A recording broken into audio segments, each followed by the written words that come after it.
Alright, so I was reading through your script here for the final episode of Fear the Walking Dead.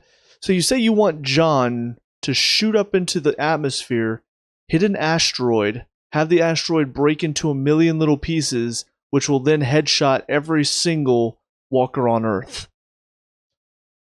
Sounds plausible to me. Let's run with it. What's up, guys? Mason the Brock Anderson here, and this is Fear the Walking Dead Season 5, Episode 3, Humbug's Gulch. I mean, they're making more good decisions, so that's good. Bringing Dwight in, I think, is a good decision, because he was a good character. He was interesting in the original show. Bringing him in, I think, is a good choice. I want to see more about his story. I want to see him try to track down Sherry. I don't mind it. It is very similar to what John went through last season, and they've already talked about those similarities. But who knows, maybe there'll be something different with her. Maybe she's connected to whatever this group is that is doing something in this area that we still don't really know about. But I think this is a good choice to bring him into the show and have that connection as well with Morgan. Granted, I don't think they ever officially met. In fact, after doing a little bit of research, apparently they only saw each other in passing at one point. But I don't think they ever learned each other's names, as far as we could tell in the original show. So the fact that they know each other's names here is a bit of a plot hole. But at the very least, they should recognize each other, because they did see each other at some point during the whole battle with Negan's group. With all that being said, this episode still has plenty of those stupid tendencies that Fear the Walking Dead has most of the time. And we'll talk about the biggest one that, if you want a good laugh, watch this episode. And mainly the end part, whenever they're trying to rescue Dwight from all the walkers. Because first of all, when he goes to the car, I already thought that was kind of stupid. Even when he said the reason why is the fact that apparently Sherry was driving this car, I feel like that's still a stupid coincidence that he found the exact make and model. It turns out to not even be your car after they checked the VIN number, but it still is the exact make and model. Like, how coincidental is that? But him going to it, the reason why, I understand at least, but when they go to rescue him, so much about this is so stupidly funny. Because first of all, John is just clearing him out with his pistols with no problem. You've also got Dwight taking a couple out with his pistol. I guess it ran out of bullets after that because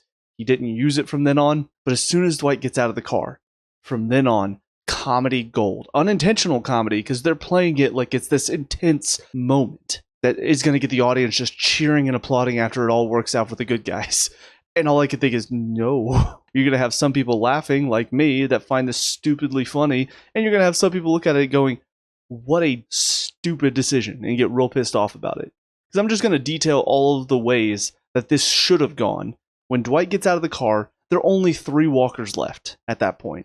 There's no need for him to go after the one with the axe, especially considering he's got an injury. He knows he's going to be a little bit weaker because of the injury. And also, again, like I said, apparently the pistol just ran out of bullets after he shot the 2 behind the car. But either way, he could just run past the one walker, give the axe to John, who is more physically capable at that point. But no, he decides to go and kill the one, pulls it back onto himself. So now he's stuck under its body.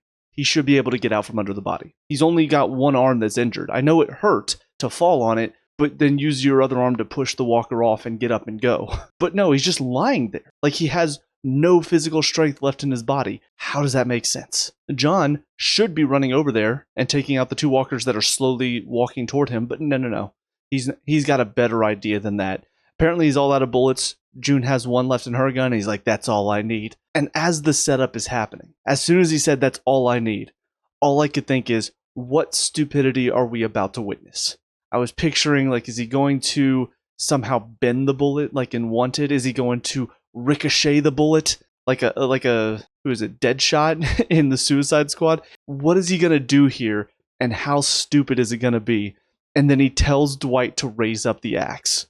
Now I'm laughing, because I know exactly what they're going for, and I am laughing my ass off at how stupid this is. Because not only does he have him raise up the axe with his wounded arm, by the way, so he shouldn't be able to hold the axe up with any... If he can hold the axe up, he should be able to push the body off. But anyways, he's holding the axe, and he has to hold it so still.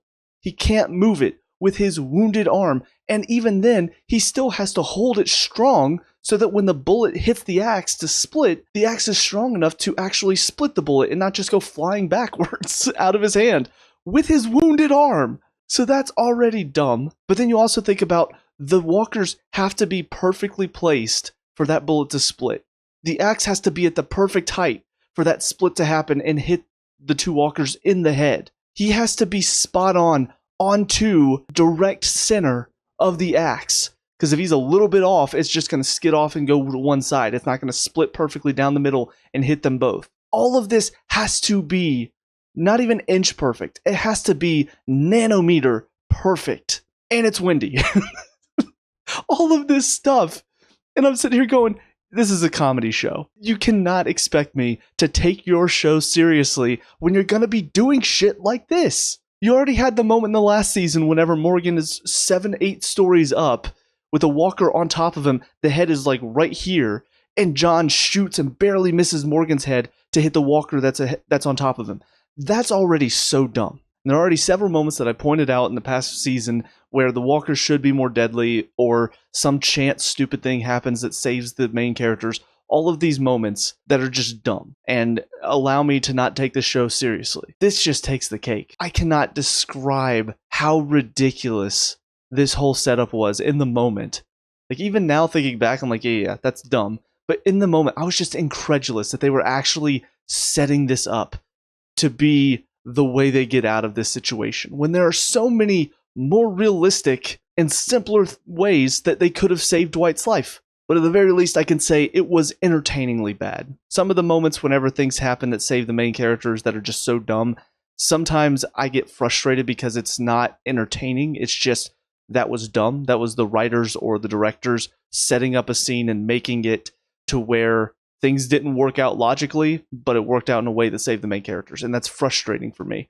This is a situation where they sat down and they probably thought, oh, this is going to be so cool, guys. We're going to have him split a bullet with an axe and hit two walkers at the same time.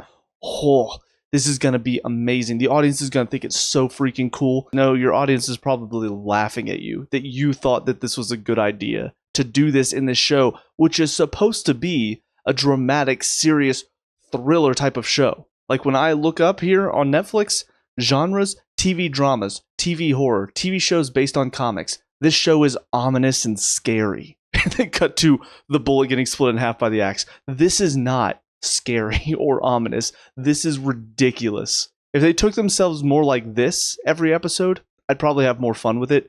But the problem is this is like the most entertainingly bad that this show has been. Most of the time, it's just bad and still trying to be taken seriously. But moving on from that, you've also got some other dumb moments, like the kids are apparently evil and they're the ones that have been setting up these walker barriers. What's up with this sudden heel turn to make it be like, oh, the kids are evil? Oh, like it feels pointless and out of nowhere to have this twist. And on top of that, showing that to us takes some of the mystery away.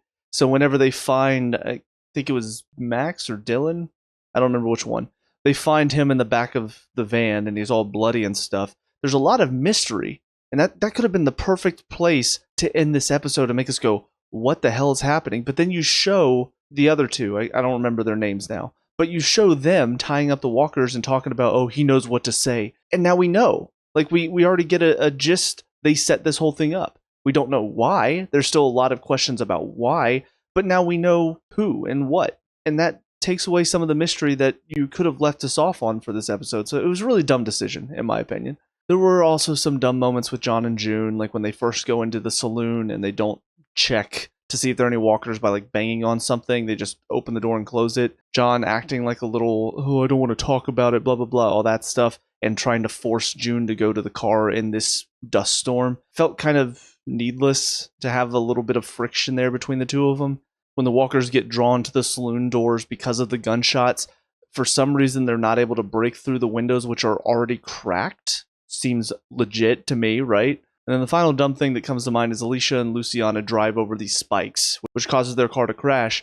And then they just leave the spikes on the road. And Morgan, I guess, doesn't drive over them or moves them himself. I don't understand. Why would you not take the spikes off the road? It just felt like they wanted to have this really dramatic shot of the spikes on the road as they're walking away like, ooh, isn't this intense? Without thinking about, they would probably move them so that way Morgan doesn't drive over him, but sure, cool, get your shot, I guess. So there are still issues with the writing and the directing and the editing and all of that, but the story is a lot more interesting now. You're bringing Dwight into it. You do still have a lot of mystery with what's going on. Where's Al and all of this?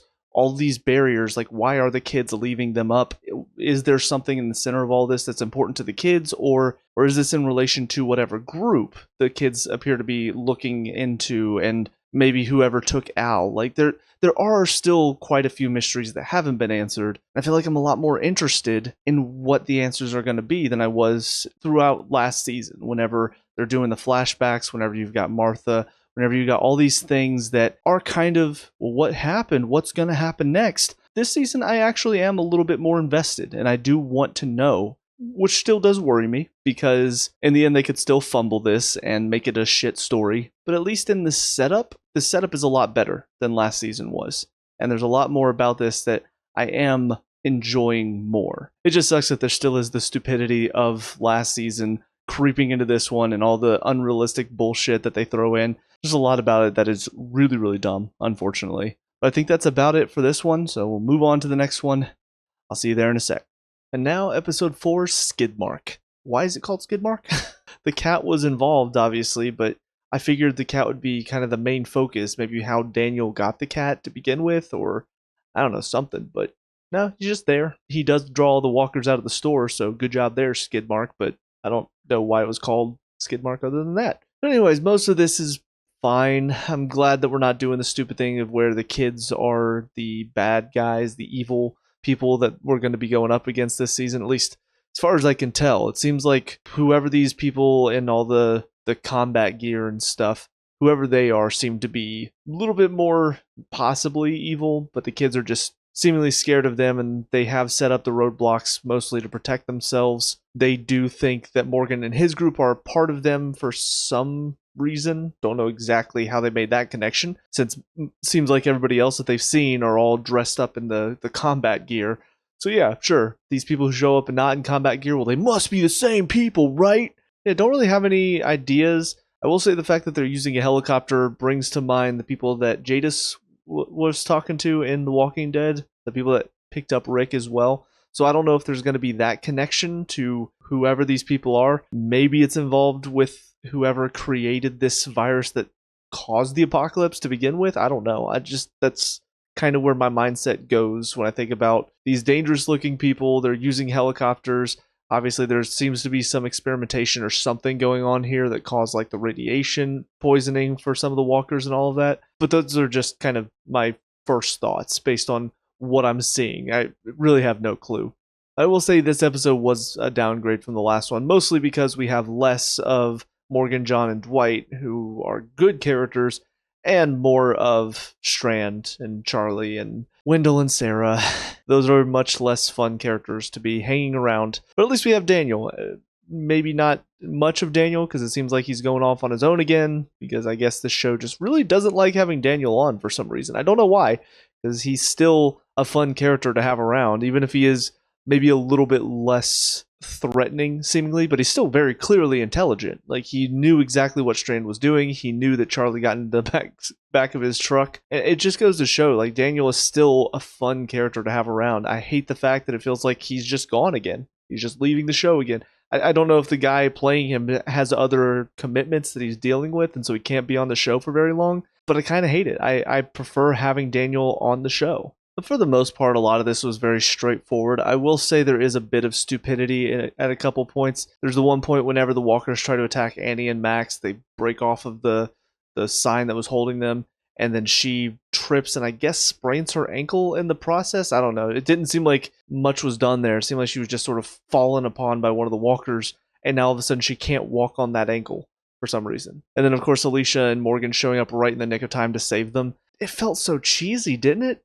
Am I the only one that felt that way? I mean, they even had like cheesy superhero music playing. It almost sounded Marvel-esque. Also, this whole thing set up with Daniel where the herd is coming after him now because of what Skidmark did, drawing the walkers over and then causing the trap to go off, shooting out the windows, all the walkers. Like, it's very happenstance. And the fact that Skidmark is just sort of typically doing whatever Daniel says, but then for this one moment decides, you know what, I'm just going to be an asshole. I guess it is kind of like a cat in some ways. But they set up this whole thing, and it feels like it should be a simple solution. You know, there are quite a bit of them, but Daniel has so many guns back at his place. They have ways to protect themselves. Yes, it's stupid that Sarah had to go and break down the gate to try to get the plane out, and that's another stupid happenstance thing that sets up this dangerous climax that they have to go through. But I still don't understand, like, there's still guns there. I don't get why they can't just go back and defend themselves even with the gate down. Just grab some guns, grab the ammo.